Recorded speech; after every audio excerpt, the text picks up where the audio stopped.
Hey guys, I'm Sean Anderson and I am a first year resident. I'm currently doing my intern year at a TY program here in Las Vegas, Nevada, and next year I will be moving to San Diego to train in anesthesiology at UCSD. I'm actually just finishing my first month of residency. I'm currently on surgery and I'm actually on call right now, so hopefully I don't get called during this video. If you guys have never seen my channel before, I make vlogs about my experience in medical school and now residency. For those of you guys who have seen my channel before, you might remember a few years ago when I first got into medical school, I posted a video of my entire medical school AMCAS application. It looked like that video helped a lot of people get insight to the medical school application process and get ideas for their own applications, so I figure why not do the same thing with my residency application. I'm gonna try to make this as comprehensive as possible, and I'll try not to yap too much through the video because I'm really not sure how long this is gonna be. But whether you're a first, second, or third year medical student or a fourth year medical student who's applying to residency this year, I'm hoping that this video can at least give you some insight into what the residency application looks like and also give you some ideas for what you can do on your own application. All right, I've got my laptop right here with my application, so let's dive into it. Okay, so I have my application in front of me. As you guys can see, this is actually a PDF. So I applied to residency this past cycle. I no longer actually have access to ERAS, but when you fill out your application, you do get a PDF of it rendered. So that's what we're gonna go through. It's the exact same thing as what you would fill in online, but not as fancy looking. I also left a couple of notes for myself to make sure I hit points that I really want to talk about. And the first thing is, before we really get into this, I really want to make it clear that this is just my application. I have only applied to residency one time. I've only matched one time. This is an application that is unique to me. This worked for me, but it might not have worked the previous cycle. It might not work this cycle. So the point I'm trying to make is that you shouldn't look at this as an example of what yours should look like. I just want you to look at this to get an idea of what the application looks like, the kind of things you can put on that application, maybe get some inspiration for your application. There might be things on this that you say, hey, that's a really good idea. Like, I think I might do something similar. Or you might see things on here and be like, I would not have done that. I don't know why you put that on your application. I'm definitely not gonna do that, which is totally fine. In fact, that's the point of the video. I just want you guys to see an example, decide for yourself what you think is and isn't a good idea, and that's the whole point. My application definitely could have been better, but it also could have been a lot worse. There are tens of thousands of applicants every year whose applications look totally different from mine and they match just fine. So again, do what's best for you, okay? Don't just look at this as what yours should look like. So just like the medical school application, the first page is going to be all demographic data, general information. So you see I have my name filled out, where I went to medical school. I have, some things whited out. I know I said full transparency, but I still have to keep like some details hidden, right? Here I have a note that says custom email for ERAS, which is something I would definitely do. Make a new email for your residency application, something like your name.eras or your name medicine, whatever it is. Just have the separate email for ERAS, and then you can actually set up your notifications on your phone to have like a different tone whenever you get an email to that email address, so then you know it's something related to residency, whether it's an interview or a program update, you know it's an important email. So yeah, I kind of just fill this out as you would. This is gonna be very specific for you. You go down, it asks about misdemeanors, felony convictions, and then if we keep going, you'll see there are geographic and setting preferences. So I did put a map right here. I just copied and pasted this from the AAMC ERAS guide, which we'll talk about later, but you're just gonna put 3 preferences for geographic areas in the United States. So for me, I put West, South, Central, Mountain, and Pacific, and the states that those cover are up here. So it's pretty obvious I wanted to try to stay, more West Coast if I could. And so you can put a justification or comment for each of these to kind of explain why you're putting that geographic preference. So for West, South, Central, I talked about having family in Texas. For Mountain, I talked about how I grew up in Las Vegas and this is my hometown. So that's like pretty much the only reason you would need to stay in this region, right? Like I grew up here. And then for Pacific, I talked about how I have a brother in Southern California and how my girlfriend at that time, her family lived in Northern California. So just showing you guys an example of how you can also talk about if you have a spouse and their family lives in a certain area, that you can use that as one of your reasons. And so setting is things like rural, urban, suburban, and you can actually select no preference, which is what I did because I didn't want programs to think I had a preference, because a lot of programs you may have to like go to a hospital that's in a rural area, even if the main hospital is in the suburban area, for example. So I just didn't want to look like I had a preference, and I kind of just put a honestly pretty vague reason. I kind of just came up with it on the spot about how, oh, I've traveled a lot, I've seen many different places, and I think I'll thrive at the right institution for me regardless of the setting. That was my reasoning. You can put whatever you want there. The next section is medical licensure, so things like ACLS, BLS. If you have other state medical licenses, which I didn't have any, you can put those there if you did some sort of advanced training before medical school. If you scroll down, you'll get to medical education, so that'll just be the medical school you went to. So I went to Kirk at UNLV, and the dates that I attended. And so this next section is going to be medical school awards. So any awards you received in medical school, I put my discretionary award, which was my scholarship I got for each year in medical school. And then I put some presentation awards I received because I didn't get any other scholarships for medical school. So really the only other awards I got that had anything to do with like any, cash prize or something, I just kind of put here.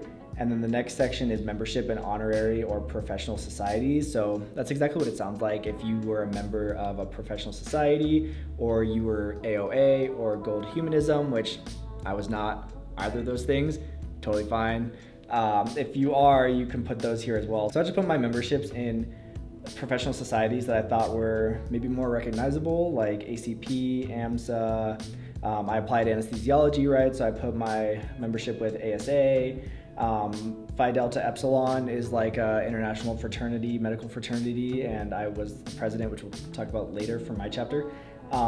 And so I put that there. And then you scroll down and you'll add your education. So I went to undergrad in Las Vegas. So that's pretty much, I feel like, the background information. The next section is going to be experiences, but before we do that, I just kind of want to talk about some other aspects of the application that aren't necessarily on the rendered out PDF. So things like letters of recommendation, grades, signaling, all that kind of stuff. So for letters of rec, again, I applied anesthesiology. So I did 2 anesthesia letters, 1 internal medicine letter, and 1 research letter. Anesthesiology for obvious reasons, right? If you're applying to a specialty, you should have letters for that field. But then I also chose to have an internal medicine letter because I knew that I would probably either be doing a medicine-based intern year or attending a prelim or transitional year program, which I am attending now, a transitional year program. So those tend to be medicine heavy. So I thought it'd be a good idea to get a medicine letter. And then I chose to have one of my research mentors write me a letter because I did a lot of work with him, not just on projects, but just peripherally as well. Like, I feel like he really got to know me and could really speak about my work ethic and everything. So for me, I felt like getting a research letter was just a good idea. But this is overall really dependent on the specialty that you apply to. Different specialties might have different recommendations for who you should get letters from. So I would look into that. This is just what I did for anesthesiology. So the grades, a lot of you guys have been asking me like what I got on step 2 and my clerkship grades and all that kind of stuff. So let's finally get into it. I passed step 1. I was actually the first cohort that took step 1 as a pass-fail exam, which I was pretty okay with. I think that the weight just got pushed to step 2, but for me, where I was at during my first year and a half of medical school, I was pretty okay with doing a pass-fail step 1. So I got the pass first try, thank goodness.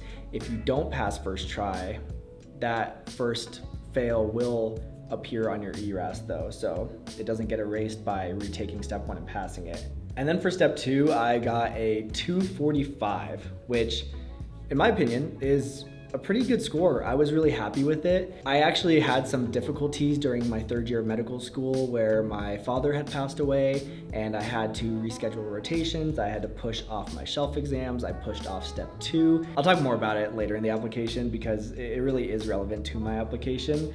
But I guess I just want to show you guys that for me, a 245 was really good because I was really nervous about how I was going to do on step 2 given what was going on in my life. And none of my practice exams broke over 240, so I was really surprised when I got the step 2 score I did. For anesthesiology, the average for my application cycle was a 248, so I was actually 3 points under the average for anesthesia, which was I a little bit nervous about? Yeah, of course. If you're under the average for your specialty, you're probably going to be nervous. I did, however, feel comfortable still applying to anesthesiology because for there to be an average, there have to be people who score above and below the average, right? So there are definitely enough people that are getting less than a 248 for the average to still be a 248. So again, that's why I was pretty comfortable still applying with a below average for my specialty score, which, I don't know, in my head, I'm just holding down the average for you guys, all right? Trying to not let it get too inflated. So this is really dependent on your specialty, guys. Like, depending on what you're applying into is what's going to determine what step 2 score you should be aiming for. Obviously, the higher the better. Like, if I had gotten a higher step 2 score, I might have received more interviews and maybe had other options. However, I matched at my top choice programs for both my TY and anesthesiology. I can't think of another place I'd rather go for anesthesiology than San Diego. I was really stoked to get my number 1. So it overall doesn't matter, but I guess if you're just like looking at it logistically, it's like maybe the application cycle would have gone different if my score was any different, right? This is definitely one of the important metrics that they look at, so we can't really ignore that. I know a lot of people say, you know, step 2 is just a grade, work on the rest of your application, which I agree with to an extent, but unfortunately it's still used as a metric, right, to weed out applicants, and you just have to keep that in mind. So do well on step 2 as best as you can, and then whatever you get, rock with it, focus on the rest of your application after, but still prioritize doing well on step 2.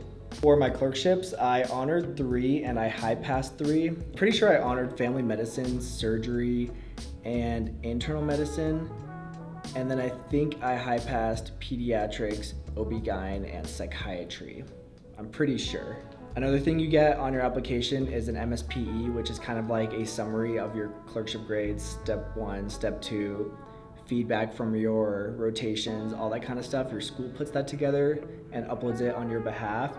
So I don't have a copy of that, but that's kind of what's included in there. And then just a real quick note about signaling and away rotations. So that is stuff you do like when you submit your application, like you choose what programs you're gonna signal. They're changing that like every year. So for anesthesiology, we had 15 signals. It was 2 tiered. We had 5 gold and 10 silver, which the way I feel is if you are applying in a specialty that has that many signals, then most programs are gonna fill their interview spots with applicants that signal them, right? Like that makes sense.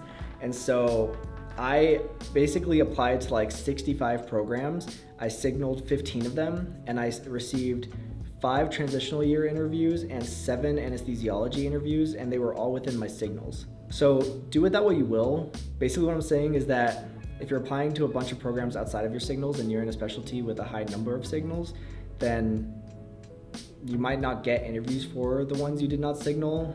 But if you're in a specialty that maybe only has like 5 signals max, then chances are programs won't fill up their interviews with signals, like signal applicants or signaling applicants. And so chances are you'll also receive interviews for programs outside of your signals. I hope that makes sense. They're changing every year, so I don't want to say anything like definitive about the signaling process. I know it can be confusing, but basically it's just super liking programs to show them that you're really interested in them. But what it really is a way for programs to filter out applicants by their signal status, which I think kind of sucks for the applicants, if anything, but maybe it'll end up decreasing how many programs people apply to and saving people money in the long term. Not really too sure how it'll play out. And then away rotations is something I get asked about all the time. Personally, I actually did no away rotations. Part of the reason was I was pretty burnt out after 3rd year, and my family and I were planning things to celebrate my dad's life since he passed away during 3rd year, but it was kind of hard to do something for him during that time. So that was kind of my priority during that summer after I took step 2, and I just didn't want to go on away rotations. For me, I thought I wanted to stay home for residency. My home program was actually my number 1 choice for most of my application cycle, and So to me, it didn't make sense to do away rotations at other places that I wasn't for sure I wanted to go to. I'm actually really fortunate that I matched at UC San Diego without doing an away rotation there. I do think that was a little bit lucky, but my advice in general for away rotations is if you don't have a home program, you should probably do aways somewhere. If you really want to go to a program, you should do an away there.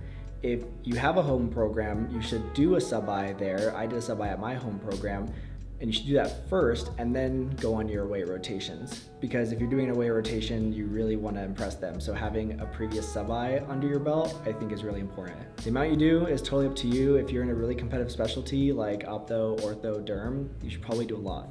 I think that it just happened to work out for me. It might not have worked out for me a different year. I might have regretted not doing away rotations if I didn't match at my number one choice, right? Like, we can't know that for sure, but it worked out for me, so take that for what you will. Okay, I think that's everything about that, so let's move into the experiences now. A couple of notes on the experiences. So anything here is fair game for your interviews.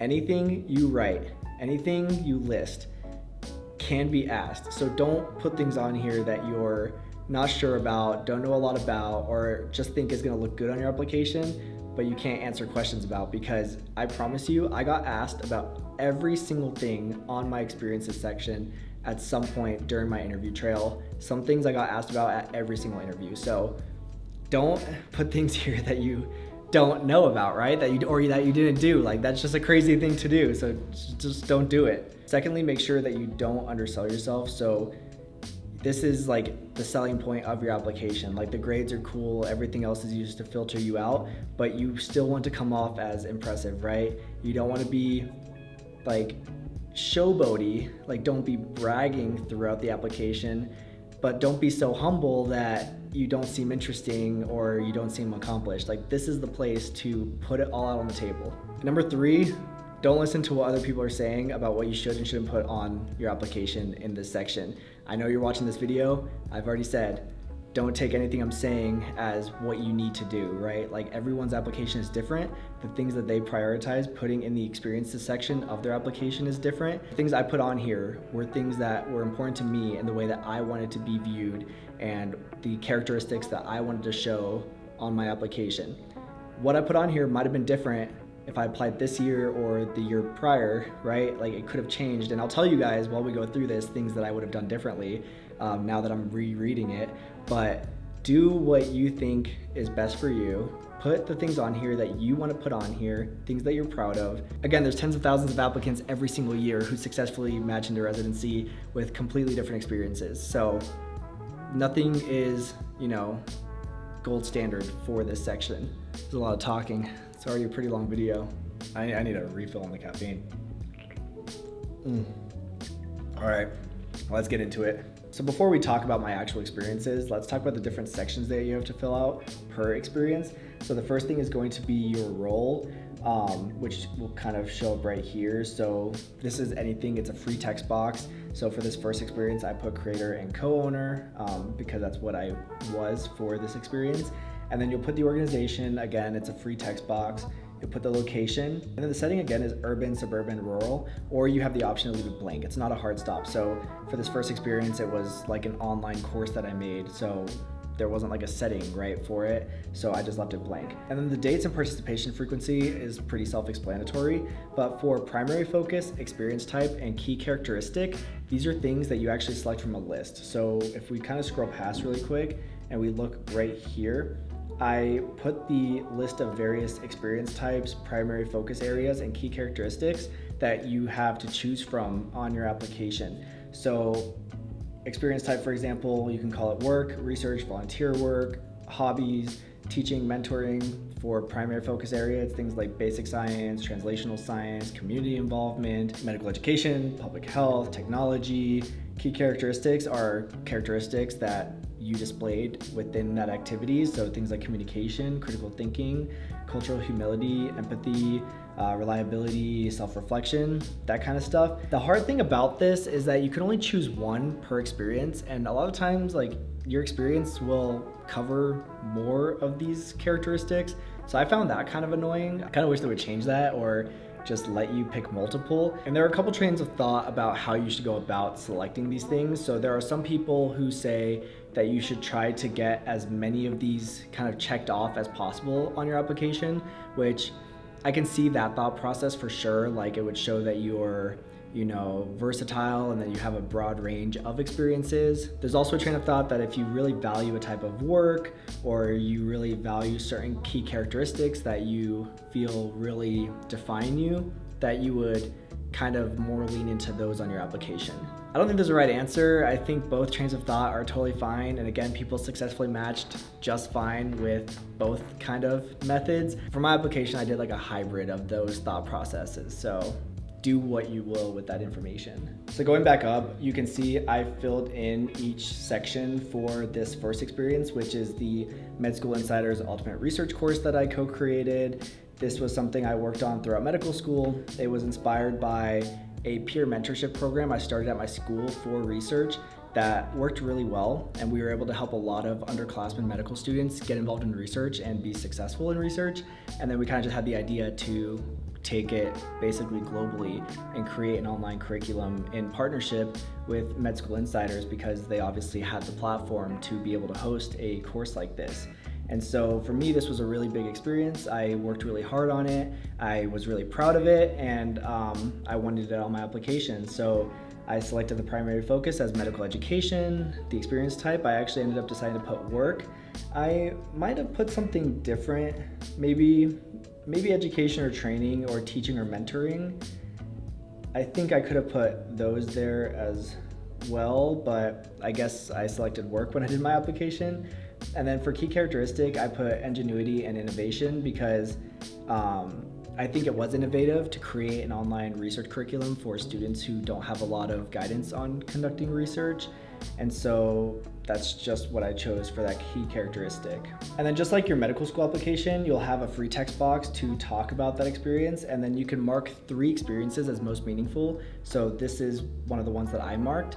And so the way that I went about filling out the description was I had one paragraph that kind of explained the background of that experience, and then I talked about my own personal experience and like my roles in that experience in the next paragraph.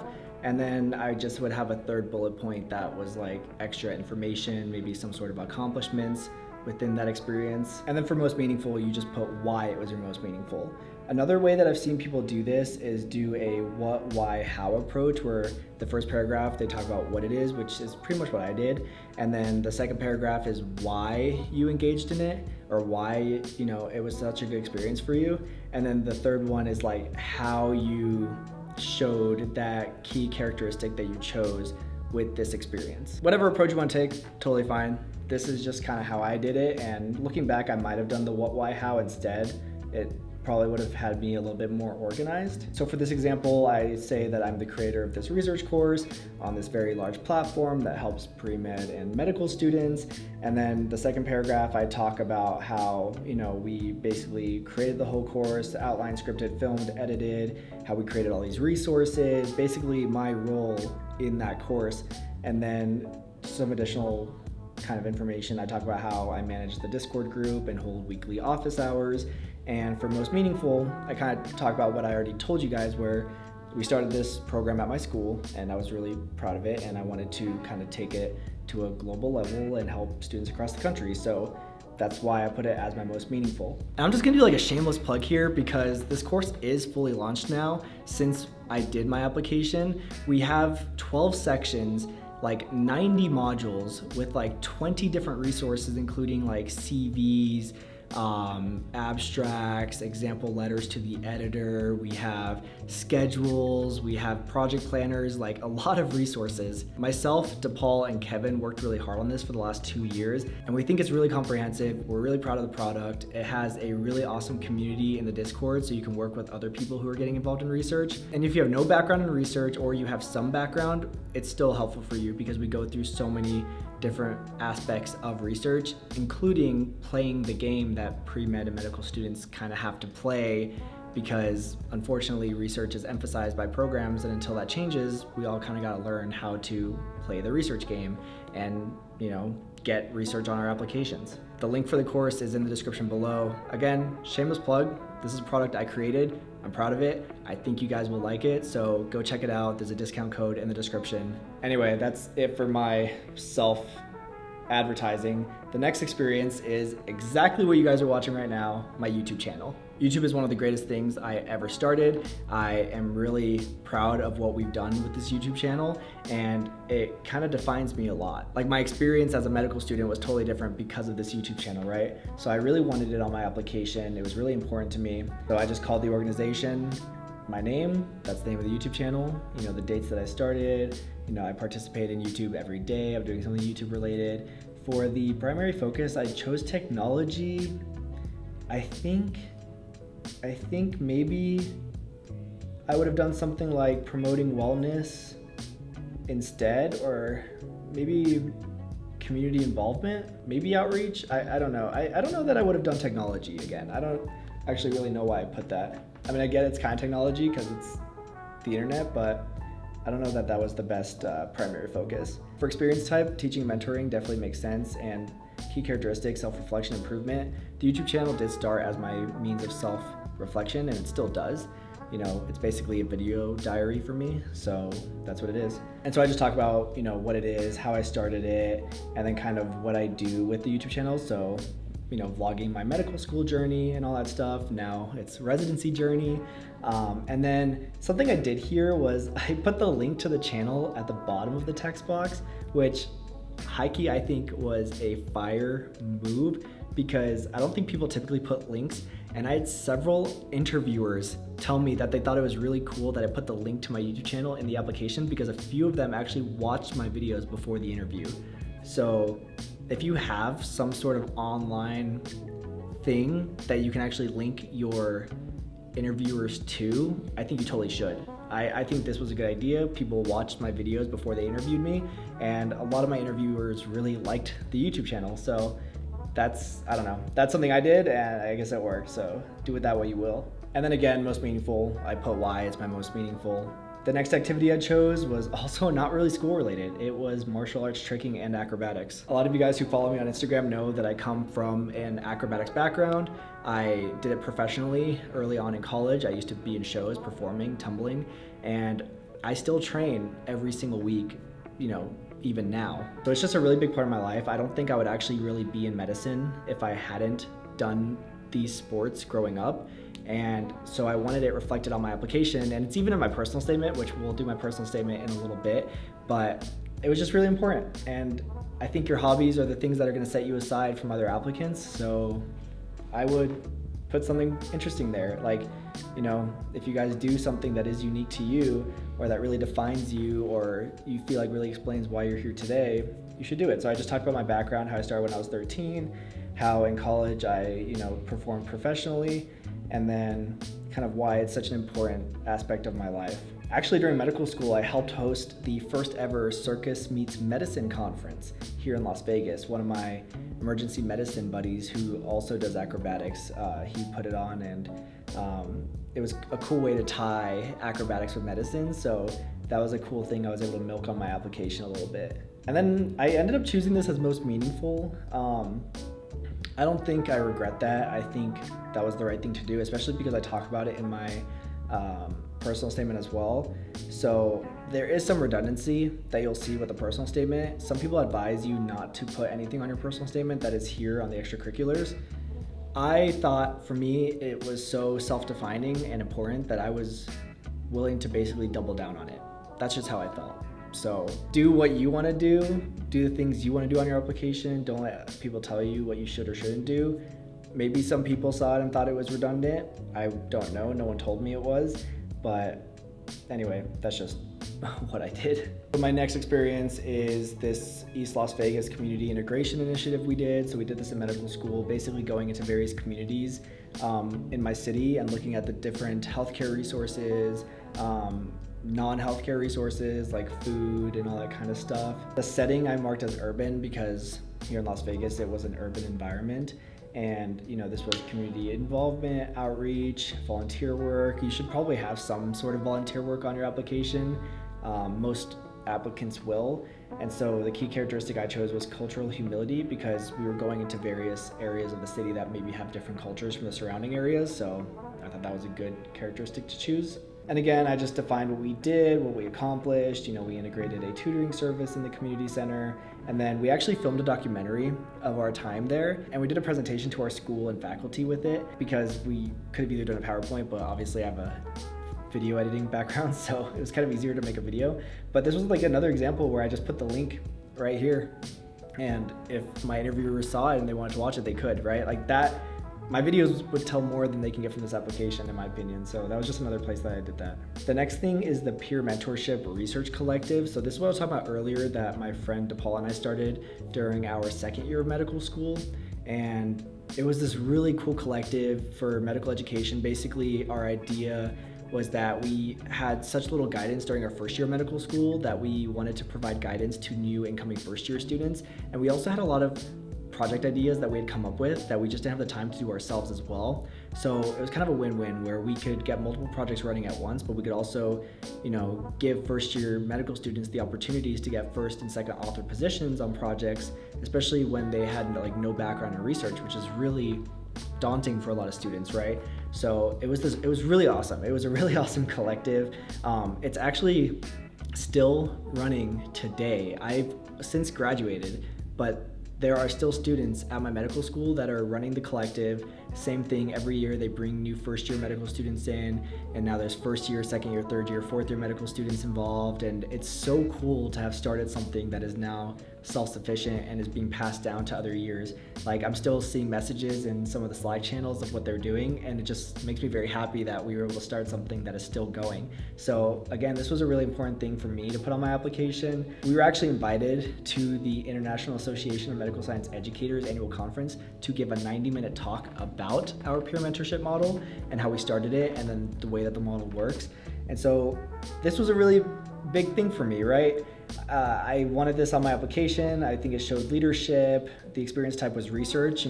Otherwise you could put like a research lab position if you wanted to somewhere here.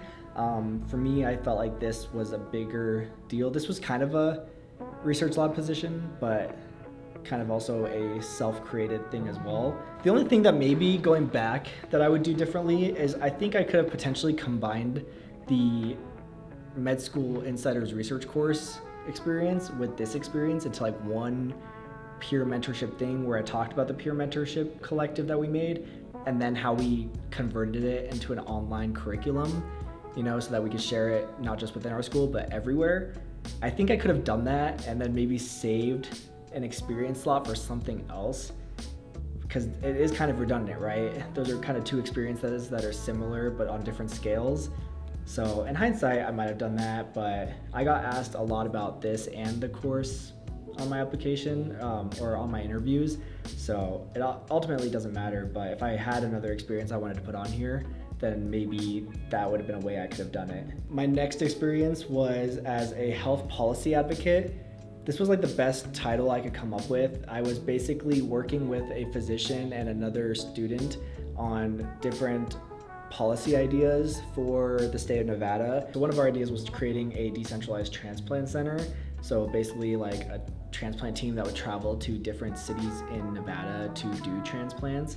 And then the other one was we wanted to create a medical Spanish app that would be free to all healthcare students in the state of Nevada, funded by the state of Nevada.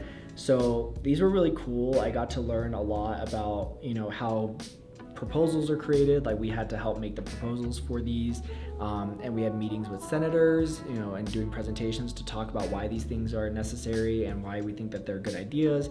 Basically telling them, hey, I think you guys should give money to fund these ideas, right? And so this came up during my interviews a lot.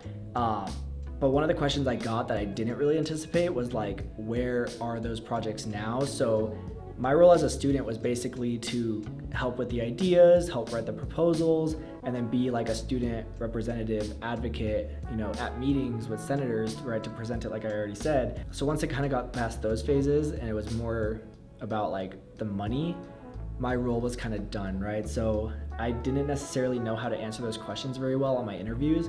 So that kind of goes back to what I was saying earlier, where you should be careful about what you put on here. and kind of try to anticipate some of the questions you'll get asked. I just wasn't really ready for those questions. I answered them just fine. I answered them exactly how I just told you guys, but again, good example of have answers in your back pocket for some of this stuff. My next experience was when I was the president of my school's chapter of Phi Delta Epsilon. So when you're in medical school, and probably when you were pre-med as well, you are going to be in various leadership roles for many different clubs. You're going to be the president of some, vice president of some, director of whatever for other ones. You're going to take a bunch of leadership roles. So you can put those on your application as well. So for me, I was the president of Phi DE. It's a big international medical fraternity, so I thought it was important to put on here because, you know, what if one of my interviewers was a member of Phi DE, right? Like that would have been a really good thing to connect with on my interview trail. So this was a good thing to put on here, and obviously I put teamwork and leadership, professional organization. I did community involvement and outreach just because we did like some community service stuff, but I might have been able to pick a better primary focus probably. But anyway, yeah, I just kind of talked about what it is, what Phi DE is. I talked about my role as the president and then why it was so important to me. My next one was when I was the vice president of the medical student ambassadors. So I kind of mixed a couple things into this one. I talked about my role as a medical student ambassador at my program. So I'd help with things like the interviews for the incoming cohorts, and I'd go to PR events. Like we had the president in town for a talk, so they wanted medical students in white coats there, right? Like it looks good on the press. So I would attend stuff like that. But also through my school and my YouTube channel, I did a lot of public speaking throughout my 4 years of medical school, and I like public speaking. I actually don't mind it. I just love to share my experiences, as evident from this video, right? I'm very transparent about things. So I did a lot of talks, and for me, I was able to kind of just like put that in here as well. So like I kind of double dipped this experience because I wanted, you know, programs to see that I'm someone who would be willing to, you know, speak on the program's behalf or show up to meetings and, you know, talk about things. Like I'm not shy about that stuff. So I thought that was an important characteristic to show on my application. So my next experience was when I was the director of outreach and recruitment for my school's chapter of AMSA. I put pretty much the same things here, like professional organization, social justice, advocacy. I'm not too sure why I put that. I guess AMSA does a lot of advocacy, so I guess that was fine. And then my key characteristic was communication, because my role was the director of outreach and recruitment, which is a lot of communication. And then, you know, just the description here. In hindsight though, now that I'm like reading through this, that was like 3 professional organizations in a row on my application. I think I just put AMSA because AMSA is like a recognizable association, like it looks good, but I don't think I necessarily need like president, vice president, and director of outreach and recruitment to take up like 3 slots. I think I probably was fine with the first 2 that I put on here. I probably didn't need this one. I could have like cleared this experience slot up for something honestly more interesting. Like everyone who's applying to medical school or residency has like leadership in some things. So I might not have put this on here looking back, but it's fine. What I have seen some people do is if you had a lot of leadership, you can have like 1 experience slot for just like organizations in general, and then in the description like list out your, you know, positions in the various organizations. I obviously need to do that, but I think I've had conversations with other people who did. And moving on, we have interests and hobbies. So this is the last experience I have on here. So there, I think, used to be a hobby section on ERAS. It's no longer a thing, or maybe when you guys are watching this, it'll be brought back. But basically there's no like hobby section. So I think that it was a really good idea to set aside a experience for just hobbies. So things that are interesting about you, because at the end of the day, like everyone's going to do research, everyone's going to do volunteer work, everyone's going to do community service, everyone is going to do like advocacy work, like all of that's pretty much the same for every applicant. But I think what sets you apart is the hobbies and interests that you have. So people define you by that, right? Like that's like unique stuff about you that no one else can really replicate, right? So I think it's important to have a section, and I kind of like listed a few other things. Like I had the acrobatics earlier, so I didn't put that here. So I guess technically I had 2 like hobby sections, which some people might think that 2 out of 10 is too much for hobbies, but again, I wanted this to reflect me and who I am, and I think my hobbies are a big part of who I am, so it was important to me. So you can label this as hobbies, music, athletics, art, key characteristic. I think self-reflection and improvement is appropriate for a hobby section because that's kind of what we do hobbies for, right? Like self-reflection and improvement. And so I just listed 4 things that I feel like I participated in like a decent amount. And here's the thing with the hobbies. You can either have really interesting and unique hobbies that no one else has, or if you have really common hobbies, like, I'm sorry, but like running, hiking, cooking, stuff like that, like a lot of people are gonna have. If you're gonna do that, you need to talk about like things you've accomplished within those hobbies or things you are planning on accomplishing. So I'll show you some examples. So for hiking and running, like a lot of people are gonna have that. So I just talked about how my dogs and I go a lot and how I have a couple favorite hikes. But then I mentioned I will complete a 15-kilometer Tough Mudder in August 2023, right? So that's like an interesting thing about it. Like that's my next goal in running. So then on my interviews, someone actually did ask about the Tough Mudder, right? Like, cause it was after that was done. So put something interesting that you're planning on accomplishing or have accomplished within that. For video games, I put that I play competitive Pokemon. I did get asked about that. And then I put that I'm a diamond ranked Overwatch player, which I had 2 separate interviewers at 2 different programs that played Overwatch. And we talked about Overwatch. In fact, one of my interviewers at UCSD, where I matched my #1 pick, he plays Overwatch, and we talked about Overwatch for like 5 minutes. It was awesome, and I was so stoked, and I felt so good about that interview. So like, don't underestimate this stuff. Like, this stuff's important. Like, put that on here. Then I kind of threw on some snowboarding. I put soccer in here because I was the soccer captain for 2 of the indoor teams during medical school, and that's it. That is my experiences section. Again, I wanted my experiences to reflect my personality, and I think it did. Obviously, there were a couple things I would have done maybe differently now looking back at the application, but I was overall pretty proud of this application. I think it really reflected me and who I am as a person, and then you guys who watch my videos maybe agree with that, maybe don't agree with it, I don't know, but it worked. The one time I applied to residency, the one time I matched, it worked. Now there is a section on ERAS called Impactful Experience, and this is a space for you to talk about anything that you feel was particularly difficult about your journey, whether it's to medicine or within medical school. Completely up to you. You don't even have to fill this out. This is not a hard stop. For me, I chose to disclose, what happened with my dad passing away during my 3rd year because it was, halfway towards the end of my 3rd year. I had to push off shelf exams. I had to put off step 2. I feel like it explained why maybe I was like under the average for step 2, right? Like I didn't study for step 2 for months. So it was kind of important. And then it's also in my personal statement. So I kind of more so talks about it here. Basically, if you guys had something that you think is important that you really want the programs to know about, or experiences that really define you, put it here. Like, you shouldn't think maybe I shouldn't, like, if you have any idea that you feel like you should, I would just do it. Don't let someone else tell you that your impactful experience isn't impactful enough, right? But you also don't have to put anything here. This is completely optional. All right, let's get into the research. So I have a couple sticky notes here that we're gonna go through, and then we'll look at the research. So #1, the research on my application is overkill. You don't need as much as what you guys are going to see. A lot of the reason I was able to get a lot of research done was because, I gamified the process. A lot of what we talk about in our research course is how to play the game of research.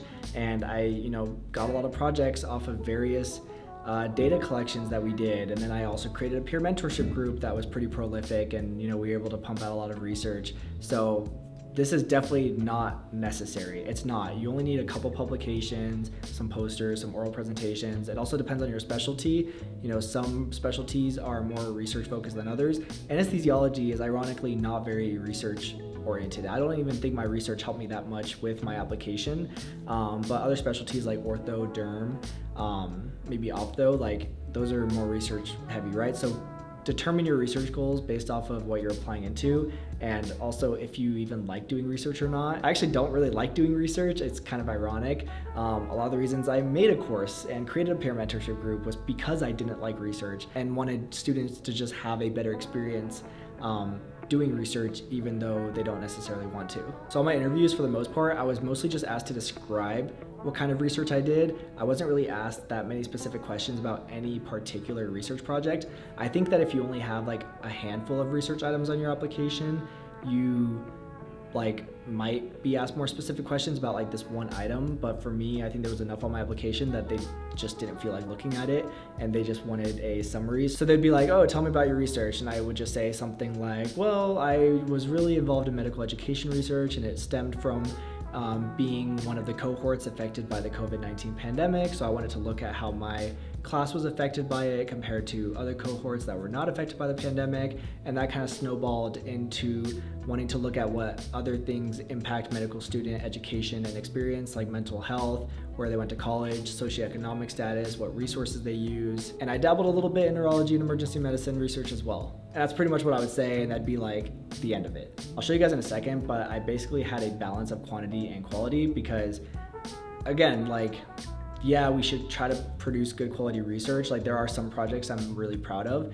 and were passion projects of mine, but there were also projects I did that were really for the quantity and because they were easy and we could just get them published really quick. Like, it's a game, right? Like, until programs stop prioritizing research as much as they do, which I don't think it should be such a priority, we kind of got to play their game, right? So you'll see a balance here. Oh, and one more note, because I had a decent amount of research on my application, I opted to not talk a lot about my research positions in my experiences section. But if you were part of a lab that maybe wasn't so prolific and you don't have a lot of publications, posters, oral presentations, then you might want to talk more about your research experience in the experiences section so that you can still show programs that you still gained valuable knowledge as a researcher and still got a good experience out of it, even if you weren't so prolific.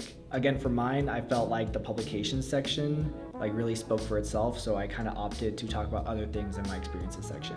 So when you fill this out, you're going to basically select the type of research it is. So is it a peer-reviewed journal abstract? Is it a book chapter, poster presentation, oral presentation? Most of us are pretty much just going to be doing peer-reviewed journal abstracts, poster presentations, and oral presentations. So as you guys can see, I have a few of them. I only have 3 first authors. In fact, one of these is actually just an abstract, so right, again, quality versus quantity. I have 3 of these are just straight up abstracts that I didn't even know were gonna be abstracts. They just published the abstracts from the conferences that I went to. I have some ones that I'm really excited about, like this one that we published that looked at how COVID impacted medical student education. It's been cited 40 times, and I'm really proud of this one. But then there's other ones that, for example, we did a YouTube study, just a survey study that was pretty low impact. It was really kind of low work. It was really fun to do. It's actually one of my favorite projects, but it's overall kind of a lower quality project. So we published it in Curious, which is a low quality journal, right? We just wanted to get it published before we applied to ERAS. So again, you kind of got to weigh things out. You'll see I wasn't first author on everything, but that's again because I worked on a lot of various teams of students doing various projects and we got a lot done. Because I worked on various teams, I was able to get a lot more out of it. But again, the quality and quantity varies. Whatever is important to you, that's what you should do. For me, I just wanted to get items on the CV. So when you put your peer-reviewed journal articles and abstracts in here, you can also put them as other than published. So this is a big thing. If you have any ongoing research projects before you apply to residency, finish them and get them submitted to a journal. They don't need to be published by the time you submit your ERAS, but as long as you have submitted them, you can put them on your application and you can mark them as accepted or impressed. You can mark them as a preprint, basically saying, oh yeah, it's been accepted for publication, it's just not published yet, or it's been submitted for publication or consideration in a journal. But there's not a section that is for manuscripts you're working on that you're still drafting and haven't submitted anywhere, right? So finish all your projects as you get closer to ERAS. And then there's poster presentations. Again, I have a lot. We really try to take our projects to as many conferences as we could, and we had various data sources and various kind of scopes we were able to present on. So I did a lot of presentations. For the most part, I tried to have things submitted at local conferences, regional conferences, state conferences, national conferences, and international conferences for pretty much every project that I could. And I was involved in a lot of projects at once, so we would have multiple projects go to the same conference. There's like some conferences where I had like 5 things being presented. And so there are some people that say that you shouldn't put anything on your application if you didn't like present it yourself. In my opinion, you can only have one presenter at a conference no matter what. But it's like, if it's your project and you worked on the research, just because someone else in your research team was presenting it doesn't mean it's not also your accomplishment that that project was accepted for that conference. I think that it should still go on there. So I put all of them on here, right? Like even if I didn't present them, like if I did present them, you'll see my name first. That's just how I did it. Like I just think it's really lame to say that, oh, you shouldn't present it so many times or put all those on your application. Like, no, like this is why we do research, right? To tell people about it. Like it's such a waste to write a paper, present that project at like 2 conferences maybe, and then publish it just to get like 200 reads. Like no one's gonna hear about your research, honestly. And the people that are reading it are likely just reading it because they're trying to get references for their own research. It's not like the general public. So I think you should present research as much as you can and wherever you can. And even if another member of your team presented it, I think it still deserves to be on your application because that's your guys' accomplishment. But whatever train of thought you guys choose, I don't care. Like this is just how I felt. So yeah, we had a lot of projects go to conferences. Some of these didn't even get like published just because we were dragging our feet, but a lot of stuff going. And then oral presentations, same thing. We had a lot of things going to various conferences, and that's pretty much it for research. Oh, one thing I really wanted to know about research was that I did not do any anesthesiology research, right? Even though I matched into anesthesiology, you probably do want to get some research done in the specialty that you are going to go into. I didn't choose anesthesia until my 4th year of medical school, like a couple months before I applied to residency. So I didn't really have time to do any anesthesia research, but if you're applying like ortho, derm, optho, for example, you should try to do research on, you know, those specialties. I think it was a little bit lucky that I didn't have any anesthesia research, but I think anesthesiology in general is not a research heavy specialty. So I think that was just overall okay for my position. But I do encourage you guys to do research more specific in your desired field. But I think medical education was still a really good one for me anyway, because as a resident and an attending, you're going to be going into education kind of no matter what, right? Because you're gonna be teaching medical students. If you're an attending, you're gonna be teaching residents. So I think medical education is just a really good field, and I think it makes you a better educator. Then there's a section on language fluency, talking about like what you're fluent in. I'm only fluent in English, so that's all I put. And then your hometowns, I just put where I was born, and then Las Vegas, where I've been, you know, living most of my life. And then there was like other awards and accomplishments. I didn't really understand how this differed from the other section on awards. So I just put some previous scholarships I got, like during undergrad and even my Millennium Scholarship. I don't know. I probably maybe didn't need to put definitely the Millennium Scholarship, maybe not the undergrad funding, but I don't know. I just put it on there. And then the application basically just ends off with certification that everything on here is true to the best of your knowledge, right? So that's pretty much it. I have some FAQs from questions you guys asked, but let's actually look at the personal statement first, and then we'll come back to this and go through some of these frequently asked questions.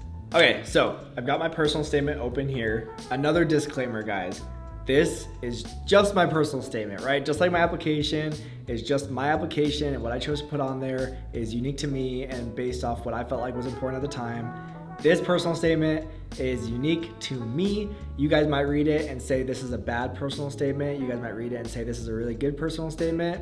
Doesn't matter. The whole point is so that you guys have an example of a personal statement that someone has used for residency. You can decide for yourself if you like it or not. I don't really care. I just want you guys to have a reference. If I had written it this year, I might have done it differently, right? Like I might have had a different approach. It doesn't really matter. Also, chances are, if you went to medical school, you're not a writer. I'm not a writer. I found it very difficult to write my personal statement. Get people to read it. Use ChatGPT for inspiration, not to write it, just for inspiration. Do whatever you gotta do. It's just that you need to push through the personal statement. It sucks. No one likes to do it. No one likes to write about themselves.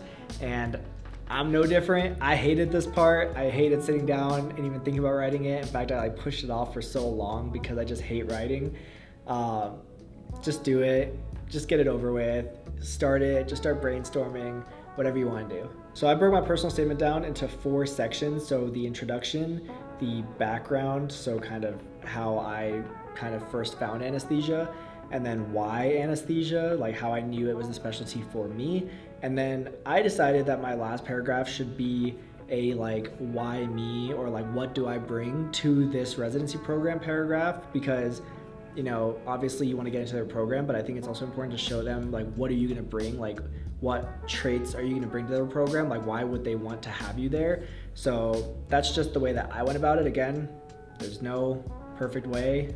Do it the way that you want to. So I decided that I wanted to kind of make a comparison between acrobatics and anesthesiology for my personal statement. Again, I think acrobatics is just something that's so important to me, and I think that it's one of the more interesting things about me. Maybe you guys don't think it's that interesting. I just think that it was a way that I think I could have stood out while writing my personal statement, right? Like they might remember me as like, oh, that's the guy, oh, who like does flips and stuff, right? Like for me, that was the way that I thought about standing out. I know my friend Andy from NDMD, he compared anesthesia to photography and videography, and I read his personal statement, and we actually kind of had like a similar kind of framework, and I thought his was really good. Like it was really, really, really good. So anyway, I said, as an acrobatic performer, my life has been full of crazy stunts, gravity-defying flips, and all-out performances that have constantly pushed the boundaries of my physical capabilities. Amidst the excitement and pressure to deliver a memorable show, I have discovered a profound appreciation for being in the moment.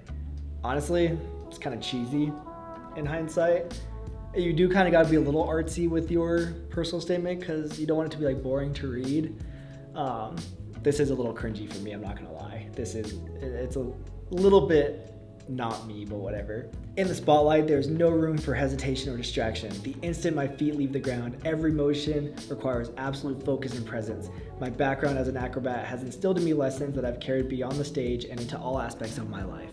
Cheesy, I know, but you'll see kind of later how I tie it back into anesthesiology. So again, for that first paragraph, do something that's gonna like stand out, that's unique to you, something that's gonna make people want to read the rest of your personal statement. So the next one is my background. So during my core clerkship rotations, choosing a medical specialty proved to be a daunting challenge for me. Those of you guys who watch my YouTube videos knew that. I was so undecided through all of 3rd year. While my peers seemed to have a sense of direction, I found myself grappling with uncertainty.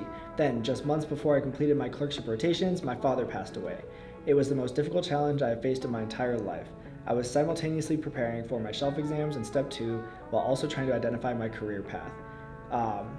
So again, kind of just justifying a little bit of my path in medical school. Like I maybe didn't have to hammer it home in both the personal statement and the impactful experience, but this was a big deal, right? Like this was a really like big part of my experience. Probably one of the worst times of my entire life, probably the worst time of my entire life, right? So I don't know. I thought it was important to talk about. Some people like to keep this stuff more private. Up to you. That's just what I decided to do on my personal statement. Over the prior 8 years, medicine had held the top spot in my priorities, but during that heart-wrenching time, medicine no longer mattered as much. Grief and loss consumed me. I rescheduled several rotations and postponed exams, which only deepened my sense of confusion about my medical future. Fortunately, with the support of my friends, family, and faculty, I found a way to move forward. Thankfully, a turning point emerged during my 4th year as I began my first rotation in anesthesia. So again, that's the background. Now we talk about why anesthesia. When I entered the hospital for the first time in months, I was warmly welcomed into the anesthesiology department. With undivided attention, I focused on each patient, crafting their anesthetic plan, addressing any comorbidities, and ensuring a smooth transition to the PACU. As I observed the work of my attendings, I noted the calmness and poise in their skills, showcasing the results of their extensive training. In the OR, all that mattered was the well-being of that individual. This experience ignited my passion for anesthesiology, revealing its ability to bring profound focus and purpose to my medical journey. Which this was true. I was really like unmotivated for medicine after my dad passed. It was just like really hard, like getting through like shelves in step 2 and then finally having a chance to breathe. Like I was not that passionate about medicine, but like my first anesthesia rotation, which was my sub-I at my home program, was probably like the first time that I've like felt excited again about medicine and could like see myself in a certain specialty. Okay, so throughout my rotation, I noted similarities between anesthesiology and acrobatics. So we're tying it back to the beginning, right? Full circle moment right now. The discipline and dedication required to excel in the world of acrobatics required a strong work ethic and the ability to handle high pressure situations with composure. With the same meticulousness I applied to rehearsing complex stunts, I recognized the importance of attention to detail, precision, and purposefulness required in delivering anesthesia care to patients. My experience of collaborating with fellow performers will aid me in effectively interacting with patients and other members of the medical team. Perhaps by luck, my journey as an acrobat seems to have provided me with a unique toolkit that aligns perfectly with the demands and challenges of a rewarding career as an anesthesiologist. Again, kind of cheesy, a little bit artsy and wordy, but that was what I was going for as far as making that comparison between acrobatics and anesthesia, right? Not just saying, I really liked anesthesia, it's so fun, I like doing procedures and stuff, right? Like, everyone who's going into anesthesia likes doing procedures and thinks anesthesia is cool. But I found a way to tie it back to what was for me a previous career and still a lifelong hobby of mine. So my conclusion paragraph. As I envision my residency training, I am eager to embrace not only the journey of becoming an anesthesiologist, but also an educator. Throughout my time in medical school, I have actively cultivated my passion for education through various avenues. I initiated and continue to manage a thriving social media platform, established a peer mentorship student research collective, and collaboratively designed an online course in partnership with the world's largest pre-med and medical student prep company. Moreover, every year I attend the International Association of Medical Science Educators annual conference, an event that enriches my understanding of innovative teaching methodologies. With each experience, my dedication to education has grown and become an integral part of my medical training. I'm confident that by immersing myself in this program's academic environment, I can further hone my skills as an educator and make valuable contributions to its success by fostering a culture of continuous learning. So again, very wordy, but the whole point that I'm trying to make here is I'm trying to show them why I would be valuable as a resident. And the kind of angle that I took was that as a resident and eventually an attending, like, you're going to be an educator. So I wanted to show them that I think I can really contribute to the culture of learning and inclusion at their program, whatever program was reading this, right? To show them that that's something that I value, rather than just going there to train to become, an anesthesiologist. So I thought that was a good approach. You guys might not agree. Now that I'm reading it, I think I'm happy with the fact that I took that approach. It worked, right? I matched. I'm pretty happy with it. So yeah, that's my personal statement. Another thing I'll comment on is keep your personal statement one page. And when you paste it into ERAS, look at the render of it and make sure that fits on one page, because a lot of programs don't want to read long personal statements, and if they have to click to another page to read the rest of it, sometimes they just won't. And so I just wouldn't turn off a program by having such a lengthy, wordy personal statement. Like when I copied and pasted this into ERAS, it fit in the one-page section of ERAS. So yeah, definitely try to keep it short and concise. Okay, so that was a personal statement. Real quick though, before we do these questions, I wanted to show you guys the AAMC's My ERAS application updates and program signaling guide for programs. So this is a really good resource to look at. You can just see it on the AAMC's website, and it basically tells programs how to look at and evaluate students. So this is where you can see the actions, or how they're supposed to treat geographic preferences and program signals and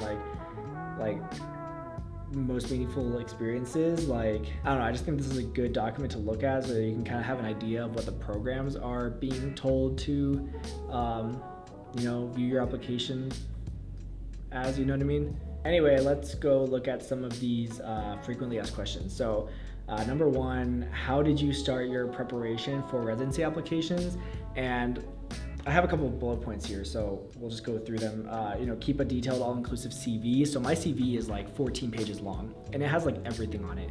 It has all my research, all my work, all my leadership positions, all my awards, scholarships, lab positions I've held, all that stuff. It has literally everything, to the point where it has stuff on it that you might not think needs to be on it. But for me, when it came down to ERAS time, I wanted to be able to just pull up my CV, look at it, and determine what to put on my application, rather than not having everything on it and then having to try to remember things, or pull other I don't know, hobbies or leadership positions, like, off the dome. Just keep an updated CV. Like every time you present your research somewhere, every time you do anything, every time you accomplish anything, if there's an article written about you, just keep it in your CV. And then early letters of rec and following up with them, this is the same as med school. Ask for your letters early. Ask for them at the end of third year, beginning of fourth year.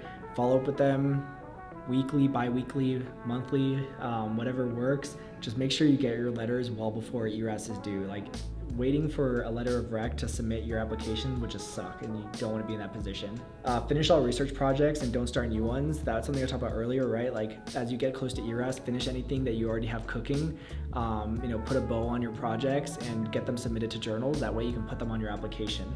And then this video is a way that you can start preparing early, right? Like now you guys maybe have some ideas, you guys have seen my application, you've seen things you like, maybe things you don't like. You can start thinking about the qualities you want displayed on your application. So I think if you're watching this video and you're not currently applying, like maybe you're a couple years out, like you're already preparing, right? Another question I got was, through your experience, what are the most important criteria that enhanced your acceptance to residency and helped to strengthen your CV? So for me, I don't think it was my test scores, right? Like I was below average. I think for me, what really made a difference was my CV experiences. I think I had a broad range of experiences that I think were interesting. Maybe you guys, again, don't think they are, but I think that they were. And all my interviewers seemed to really like them. Like I was asked about everything on my application, but I think my test scores obviously didn't get me like excluded from the programs that I interviewed at. However, I don't know that I wasn't filtered out by programs that, for example, wanted to only interview people that had step 2 scores that were above the average for anesthesia, right? Like maybe a program set their cutoff for 248 and I didn't get an interview there because I got a 245. I won't know that. Personally, I think that once my application was on their desk, right? Like I got filtered in for an interview, I think that my experiences and my interview, I think went really well. And that's a big thing too, like, if you get a lot of interviews for a residency and med school as well, and then you don't match or you don't get accepted, but again, you had a lot of interviews, then chances are the issue was with your interview. But if you didn't get a lot of interviews, then chances are it's an issue with something on your application, like your scores or your experiences. How did you make your list of programs you decide to apply to? So on ERAS, you can see all the programs that are taking applications, which is like pretty much all of them almost. You literally just click the boxes and apply to them. So I just applied broadly because I'm nervous and wanted to.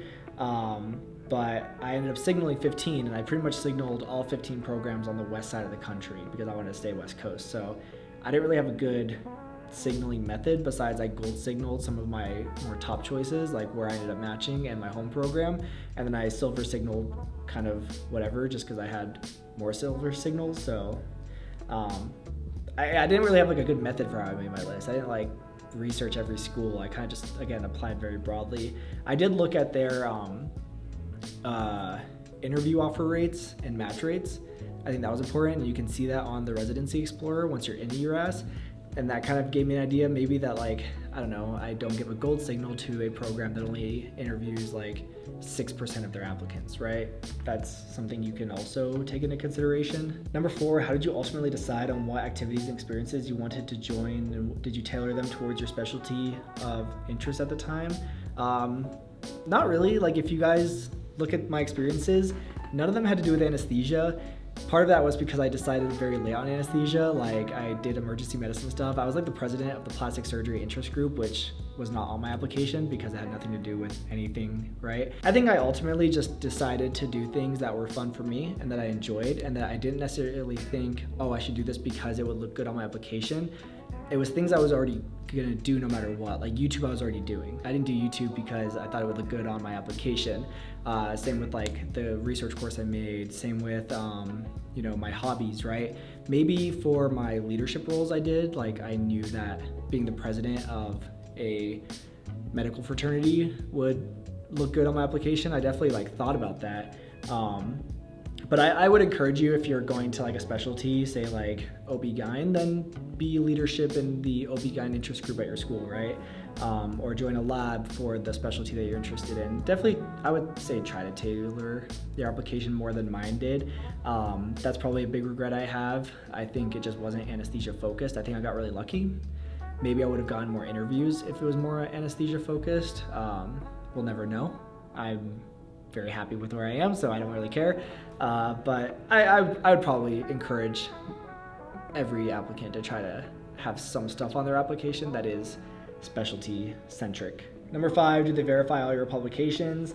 They don't verify them necessarily. Like, you go in and you put the information in, like the date, the journal, the name. You have to put the DOI or the PubMed ID if it's published, and you have to put like the link, right? So it'd be hard to do that if you didn't have like a publication there, right? But like your actual interviewers aren't going to sit there and go through all your research items. They might go through your research items. Mine definitely did not go through meticulously. That being said, you should still be honest about all your research. Don't put something on there that you didn't publish or anything, right? Be honest. It's a hard process, but you will feel better if you get through your residency application process with integrity, right? So be honest, don't lie about anything. Hobbies, yeah, I talked about hobbies. I think they're important. I think your hobbies are gonna be the main thing that set you aside from every other applicant once everything else is considered, like test scores, letters, and all that stuff. I think your hobbies are what set you apart, and you shouldn't give up your hobbies to do this at all, so don't. And then number 7, reapplying. I don't have experience with reapplying. Like I said, luckily I matched the first time. I've only done this process one time, but I know a lot of people that reapplied and or soaped, and it's a tough process. People do it, people make it through, but when you reapply again, you want to take a look at what do you think went wrong. And if you had a lot of interviews, chances are it was the interview. If you didn't have a lot of interviews, chances are it was the application. So that's a good place to start when you're thinking about kind of how to approach reapplying. I think I'm done. I think that was more than enough talking. I don't know how long this video is going to be. It's probably going to be like an hour, but I did want to make it as comprehensive as possible and really talk you guys through my thought processes while I was filling out this application. I don't think I necessarily missed anything. If I did, I will try to think about it. Oh, actually, there's one thing I missed. On your personal statement, you can have multiple personal statements, and when you apply to your programs, you can choose which personal statement you want to send to that program. So I do know some people who would personalize the personal statement for a specific program, if it was like really like a high choice for you. I personally didn't. I just wrote one for all my programs, but that is something you can do. That's it. That's the only thing I can think of that I forgot to mention. Otherwise, if I did, I'll just put it in the comments. You guys should ask questions. If you guys have questions, or if you guys have tips for it, things you would have done differently, put it in the comments. I would love to know. Not that it matters, right? Like I already matched, but it might be helpful for other people who are matching. And yeah, I hope this helped. I hope this was helpful. Like you guys really liked my med school application video.